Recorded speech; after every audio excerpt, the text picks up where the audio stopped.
Hi guys, it's me, Trudy Lee. How's everybody doing? It is so humid here, you guys. It's only like 70 degrees I see, but it's so humid. It's just everything is dripping. My husband had a doctor's appointment this morning, so we had to leave kind of early. Not my cup of tea. I don't know why he makes these early morning doctor's appointments, but whatever they give him, he just takes. They can give you a time that works for you, but he's just yeah, that's fine. I'll do it. So we had to go early. It was so foggy outside and so wet and misty from the humidity. It's just crazy. So I still haven't turned on the air conditioner. There is a cold front coming in at the end of the week. I don't know if we're going to survive until then. It's very, very hot. But there is a cool breeze if you go outside. It doesn't feel that bad, but in the house it's getting kind of hot and humid because I've got the windows opened up and the humidity is just in the house now. So anyway, it's either, here it's either super hot or it's humid or we only have a few days of really good weather. We've been walking outside and it's been pretty nice. Today we went to the gym and walked after my husband's appointment. We came home and changed our clothes, put our tennis shoes on, and hit the gym before we had lunch or anything. So he was a good boy today, and we got really good results. So if you guys that have a pacemaker knows, you know how this works. They just put a little device on the pacemaker, and I guess they're downloading all the information from it and or they're checking to see if it's working properly and everything. So I guess the information's being sent to them all the time. And he said there was zero problems, that he never had AFib, he was never out of rhythm, there was nothing going on with his heart. Although the pacemaker was working because he said it was working 50% of the time.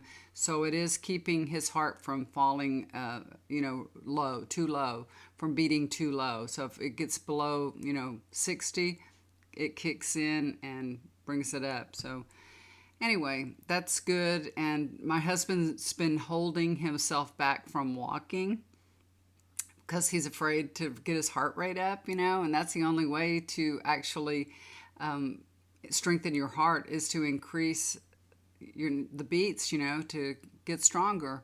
But he's afraid to do that. And I don't want to push him because if he's uncomfortable, then he shouldn't do it. So I told the doctor, well, actually, we saw the nurse practitioner this time because they were just checking the pacemaker. We had just seen the doctor, his regular cardiologist, a couple of days ago. So anyway, talked to her and I said he, is trying to make sure his heart rate doesn't go up. He's walking much slower than he usually did because he's afraid of it going up because he went into AFib and it was up high. So he's afraid if he gets his heart up high, maybe it won't come back down. And she said, no, no, no, no, just you need to walk. Go ahead, walk. Go ahead, do some exercises. Get out there and push yourself a little bit. So today he let his heart rate went up to 130 beats a minute. I was shocked. But because of that AFib episode that he had, I think it did a little damage to his heart because he used to could walk at like 3 miles an hour and his heart rate was like steady at around 100, a little above.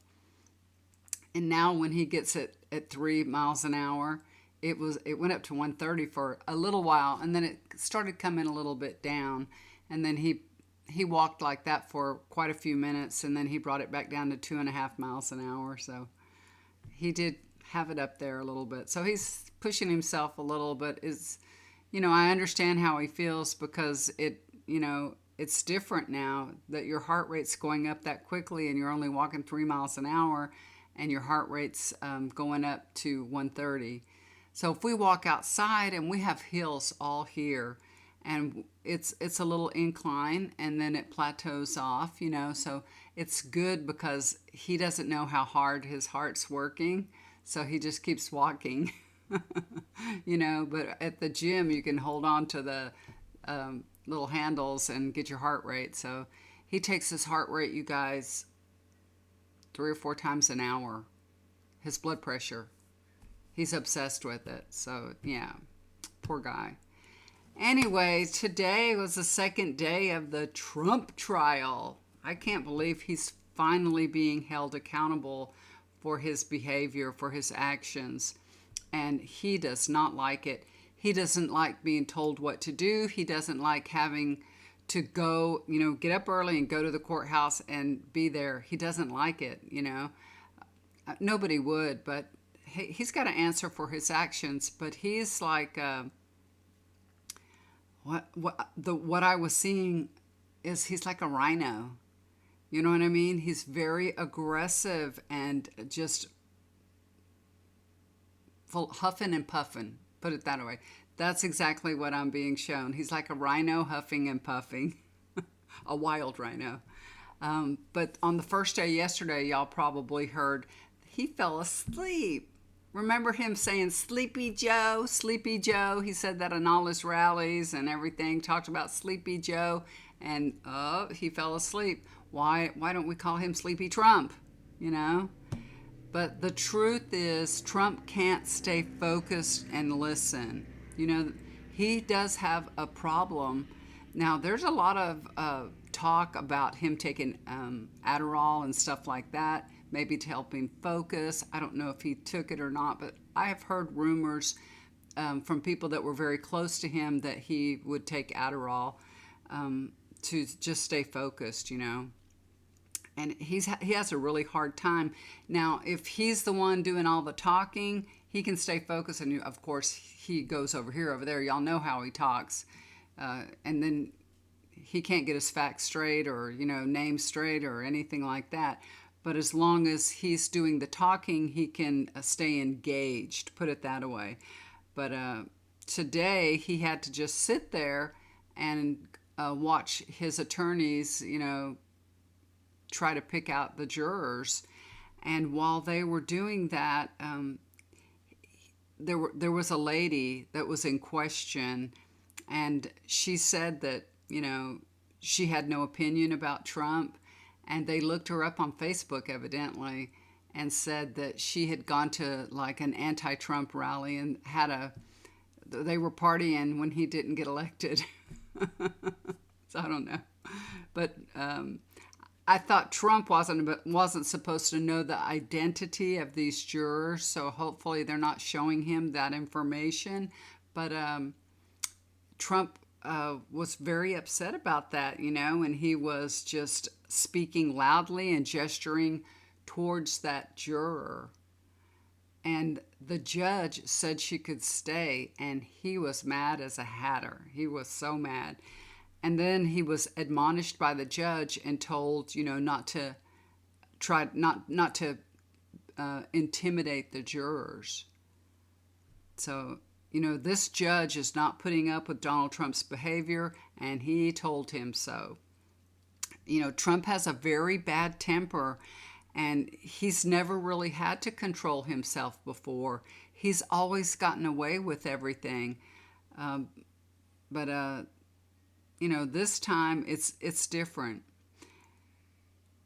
And I feel like Trump will be, he'll get in trouble from the judge. I do see that coming, that he's going to get in trouble, definitely. He's getting advice and he's getting counseled from his attorneys to, behave, to stop doing that. You can't do that. They're talking to him, but it's like talking to a wall. He does whatever he wants to do. He's mad and you can't really get through to him. But they are telling him, this judge means business and you need to listen and you need to behave yourself, because he'll throw you in the jail overnight. But you know what? That's exactly what Trump wants. Not that he really wants to go to jail, but he wants the judge to do something so he can say, oh, look, that judge is against me, and he thinks he could get a mistrial or something like that if the judge, throws the book at him, basically. So Trump is going to push to the limits because he's a child. When you're a toddler, they learn as a toddler how much they can push mommy and what they can get away with and what they can do. And as a toddler, you learn and you teach your children, we're not going to stand for that. We don't do that. Nobody taught Trump that. Nobody through while he was a toddler or elementary school, middle school, nobody really taught him that. So we're actually watching him learning lessons. He's learning this lesson in front of the whole world. It's painful for him because he really doesn't know how to control himself. So it's an experience that he's going through, and I unfortunately I don't feel a lot of compassion for him, and I'm a very compassionate person, but this is something he needs to experience. He's always been able to manipulate people and situations and get out of trouble, but this time it's different. So he thought that manipulating people and situations is for his benefit, that it has benefited him, and it's really manipulating situations and people for his liking, and that's different. It's not to his benefit, it's to his liking. So, it's being uncontrollable, being a manipulator is not beneficial for you. It's not beneficial for you. It's not that's an experience that he had, and now it's going to come, it's going to come crashing down on him. So we're watching him go through a new experience. That's the way that I see it and the way I look at it. Donald Trump has used his power and his wealth to influence the people around him to come and kiss his ring, to do his bidding, to be a part of his circle. Isn't that crazy? Just because he's wealthy and surrounded by all this wealth, and I'm sure that it's luxurious, and people want to be a part of that. They want to experience that luxury and be a part of that. So people will do anything just to be near him and be around him, and it's just crazy. But we all are going to get to participate and watch Donald Trump learn this lesson of restraint and control. And this judge is going to teach it to him. I'm seeing that he will, he'll have to learn a lesson, but he will. He'll learn to sit there in the courtroom because he's got a long time to go. He's got many weeks ahead of him, and he's going to learn to sit there and behave. So,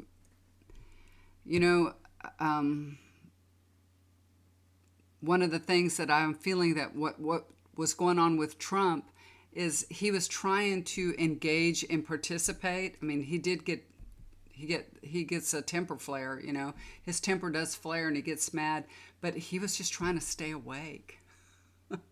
The more that he can participate and talk, then he can stay awake, because he knows he's going to fall asleep again, and they're going to tell everybody that he's falling asleep like Sleepy Joe, So he was really just trying to stay awake. But he doesn't know how to be civil and do things in the correct way,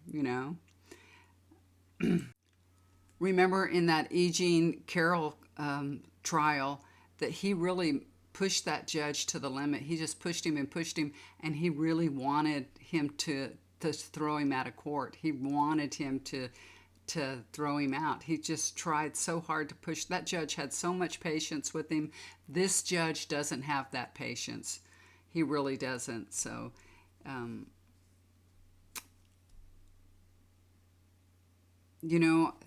what is very possible that could happen is that Donald Trump won't be able to stay in the same room during the jury selection. I do feel like there's something, I know that he's going to get in trouble for the breaking that gag order. He's definitely going to get in trouble for that. And there's a hearing next Wednesday, not this, I think. But tomorrow there's no court, right? So that judge doesn't have court on Wednesday. So we're going to probably see Trump off on a rally or talking to, doing his little thing, crying and whining and all that. So, but I feel like there's something that's going to happen. So he'll still be expected to come to the courthouse, but he might be separated from the jurors if he doesn't control himself. I know that he was admonished by the judge, and they didn't say what that meant. He could throw him in jail or anything like that, but if you throw him in jail for a night and he comes back and he's still, intimidating, what are you going to do? So, yeah, I feel like they might like separate him. Like you have to go wait in this room. So he would probably be on his phone, on social media, posting about all kinds of stuff. But I feel like it's an up and down thing, that he will be admonished again. He is going to act out again. He is, he's Donald Trump, and he's gonna get in trouble. This judge is gonna end up having to do something about Donald Trump's behavior. Definitely, it's coming, y'all. It really is coming. And after that happens, that's what I feel like. What's going to happen? He's going to. I don't know if he'll throw him in jail or if he'll separate him from the jury. But after that happens, it's going to calm him down. He's going to realize this judge really means business, and he's going to calm down. I see him like, it's weird. It's almost like he's paralyzed. It's really weird, but I see him just like his hands are tied, he's paralyzed. So he's going to learn a lesson. Unfortunately for him, that's the way it goes with Trump. Trump will not stop until he learns a lesson, and that judge is going to teach him a lesson. He's going to get in trouble with this judge, definitely. I see it coming. So you just wait and see. I know for the gag order, they're talking about, I heard they were talking about sanctioning him. And I think relatively a low amount of money for Donald Trump. So money doesn't really work with him. Money comes and money goes.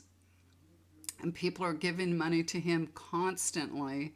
So if, if he has to pay $3,000 or a few $1,000s for breaking the gag order, he'll do that every day. That's not really going to work. So, yeah, that's going to be a big problem. So, like I said, he's got a lesson coming. Not only is this a huge lesson all around, but it's a lesson for all of us, though, you guys. It is a lesson for all of us to know that even though it looks like Donald Trump has led his life getting away with so much stuff, that in the end, you will have to pay the price, really. So everything is about, how do I say it? Kind of like a numbers game, how many times, excuse me, got allergies really bad, but it's like a numbers game. It's just a roll of the dice. How many times can you get away with something? How many times you keep doing something over and over and over, pretty soon it's going to bite you in the ass. It's just a numbers game. So it's a lesson for everybody to learn that nobody's above the law, especially a sitting president, and that the justice system does work. It's slow. It's really slow, but it actually does work. And finally, we're seeing, justice here. And it couldn't come soon enough, in my opinion. And anyway, I hope you guys are doing well. Like I said, it's so hot. I can hear my husband outside talking on the phone. I have allergies so bad. After we got home today and we went to the gym, and my husband always says when he gets back from the gym, he feels so energized. And I know I've said this before. I feel tired. I'm like tired. We ate some lunch and I laid on my bed and went to sleep. I could not sleep for nothing last night. And remember the night before, Addie Cat, I told y'all she was just, she had that flea protection. I put it on her and I couldn't sleep and she couldn't sleep. She was not happy. And I had one eye open all night, so neither one of us slept. And then last night, I just could not go to sleep. I don't know what was wrong. I couldn't go to sleep. Maybe it was anticipating going to the doctor in the morning with my husband. I could not fall asleep for nothing, and I had such a bad headache. You know, after you lay there for a while in the bed, you get I had a headache, a neck ache. You lay down and you're not resting, your body starts aching. At least mine does. My hip will start aching, my neck will start aching. I had a pounding headache. And my husband woke up like 2 times in the middle of the night and he started rubbing my neck and everything. And he was trying to, usually that puts me right to sleep. If he can touch me anywhere and I go right to sleep. I'm so lucky and fortunate that all our life he's really touchy and feely and he'll scratch me or rub me till I'm asleep. I'm like, please don't go to sleep before me because you have to scratch me. I mean, even my hand is, and his touch anywhere, he touches my wrist, I can just feel it. It's so soothing, and it just makes me go right to sleep. But last night didn't work, did not work. So as soon as we got home from the gym, I made him some lunch meat with some cheese in the middle, avocado, pickle, tomato, rolled it up, and that was his lunch, no bread. So that's what he ate. And he's not happy, y'all. He is not happy. Yesterday I made him salmon for dinner and a sweet potato and green beans. And today I made him sea bass, some fish, and it was very good. I don't know if y'all have ever had sea bass. We buy it frozen from Costco. It is the best fish. It's not fishy. It tastes so good. And I don't bread it. I fried it in a little bit of butter with some paprika, onion powder, garlic powder. So I just pan fried it in butter with that. It was very tasty. And a salad. And I did make some, because they were frozen, some sweet potato fries with it. Not a whole lot, but a few. And I know those have a lot of carbs in them, but he hadn't had any carbs today. He had like scrambled eggs for breakfast. So he basically had no carbs. So I thought sweet potatoes would be okay. He wasn't happy. I'm like, he had 2 pieces of fish. He had a nice salad. It was a salad with cranberries and nuts and kale. It was a very healthy salad. A little bit of carrot. It was so good. I liked it a lot, and I eat like this all the time, so it's nothing for me. Now I don't have to make 2 separate meals. He can just eat what I like to eat, and he just, I said, "Did you like your meal?" And he said, "Thank you," but he really wants something else. He wants something good. We went to Costco today after the doctor. We needed some coffee and stuff, so we went to Costco. And usually we would go to Jason's Deli afterwards because Jason's Deli's right there. Now, sometimes at Costco we'll get a piece of pizza. It's so cheap. So, but he is not eating pizza. Hell no. And Jason's Deli, we would get a sandwich, one of those big muffalotto sandwiches, a half of it, and then half of that. So it's a half a muffalotto, and we eat half of it together. So we get a quarter of it. And they give you a bunch of chips and all that, and then that bread is like this thick on each side, So this sandwich is like this big. And he wanted to go eat that, and I told him, if you want to eat that, this is what we'll do. We'll get the quarter and we'll get a side salad to go with it, and we'll split the quarter sandwich, no chips, and we'll have a salad. And he said, no, I don't want to do that.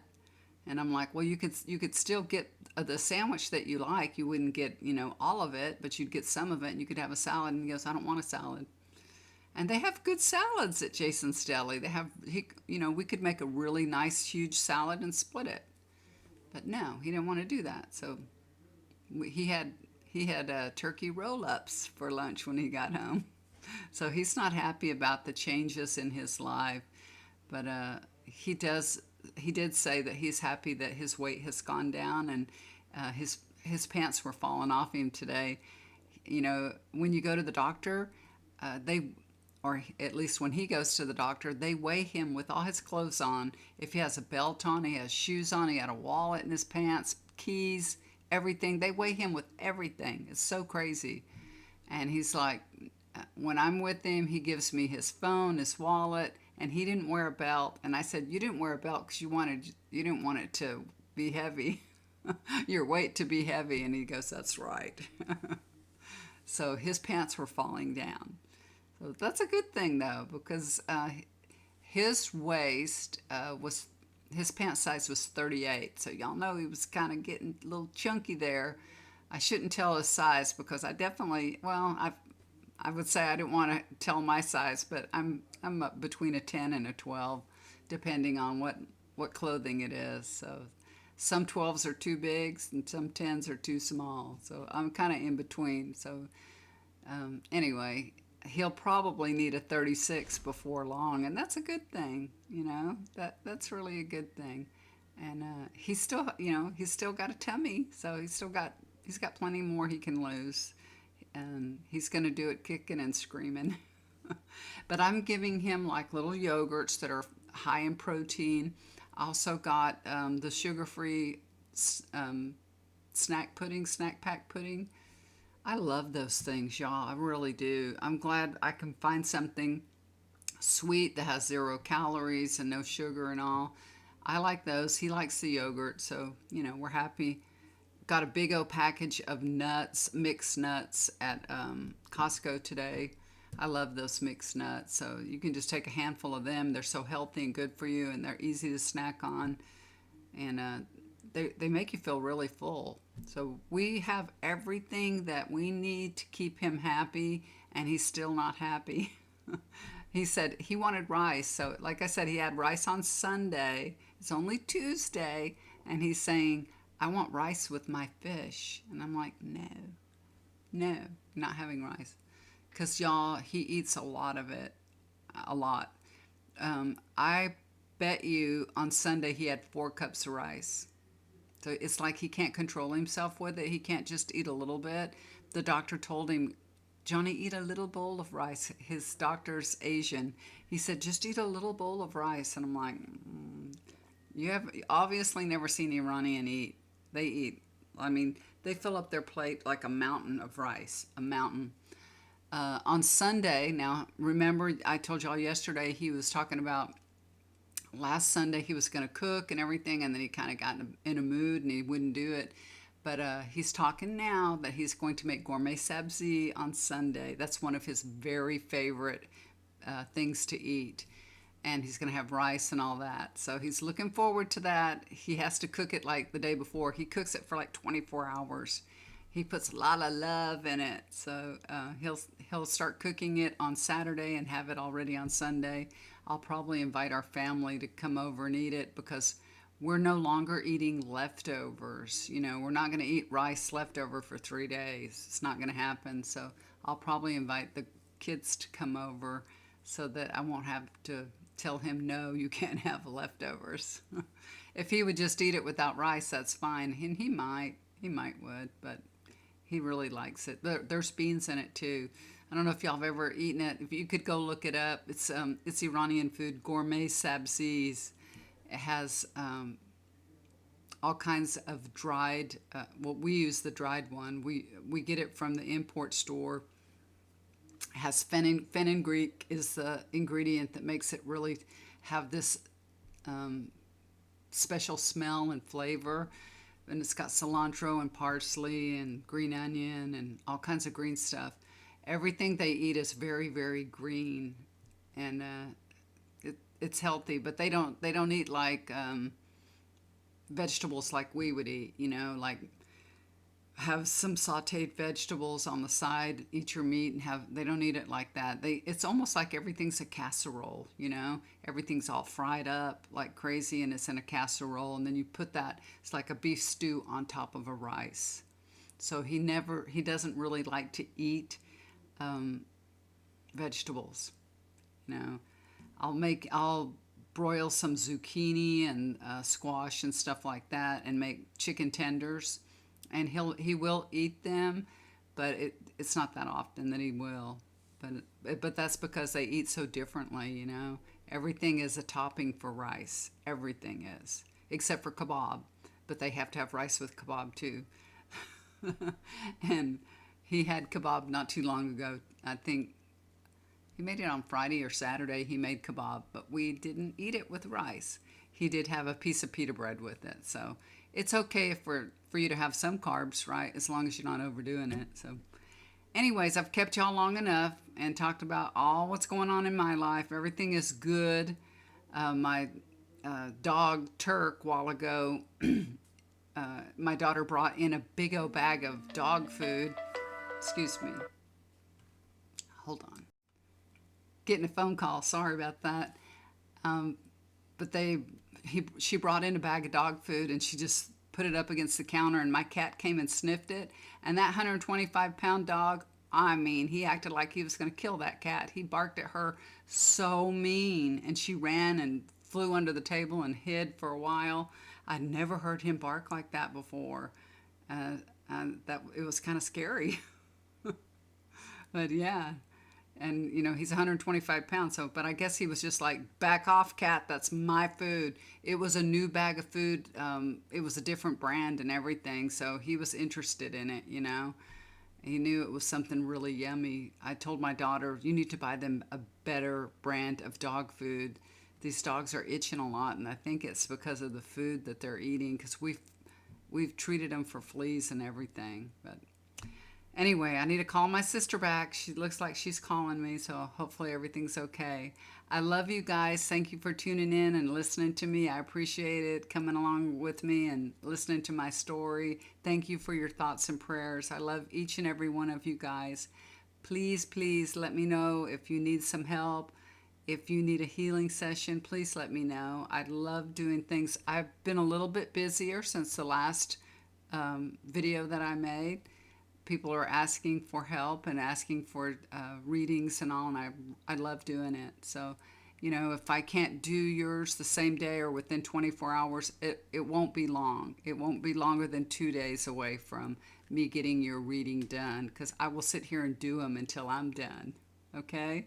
So if you need some help, you have some questions, you're going through some difficulties, please reach out. There's always a way for you to get help. And just getting a little bit of guidance from Spirit is so helpful. And I'd love to be a part of that with you. So let me know if I can help you. Love y'all so much. Do something kind for somebody. It'll always come back to you. Bye for now.